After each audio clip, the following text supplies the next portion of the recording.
Gage Skidmore, flickr. Having already plunged the Middle East into an escalating catastrophic crisis, Donald Trump is doubling down on his initial threat of war crimes against Iran and its people.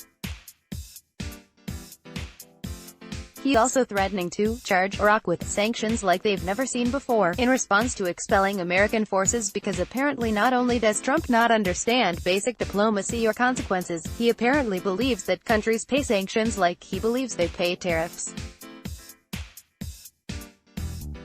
Without hyperbole, the president is a reckless, dangerous imbecile who should not be managing a local fast food franchise, much less the United States of America.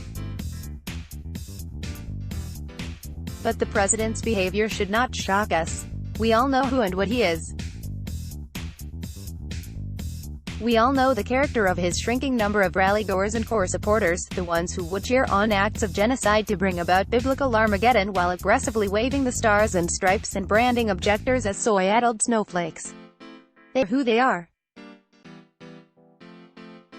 But the most accountable people in America now are the craven Republican elected officials who have the power to stop this, yet refuse to.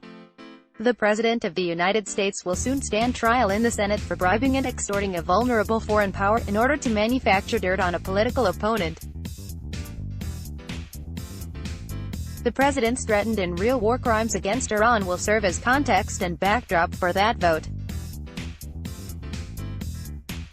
All it would take is 20 Republican senators to say no. To say that enough is enough. To put the interests of the United States ahead of their temporary partisan interests.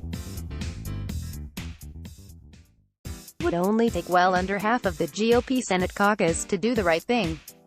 It wouldn't even cost them that much as a party. Democrats are extremely unlikely to lose the House in 2020, hence the large number of Republican retirements. The Senate is likely to be deadlocked.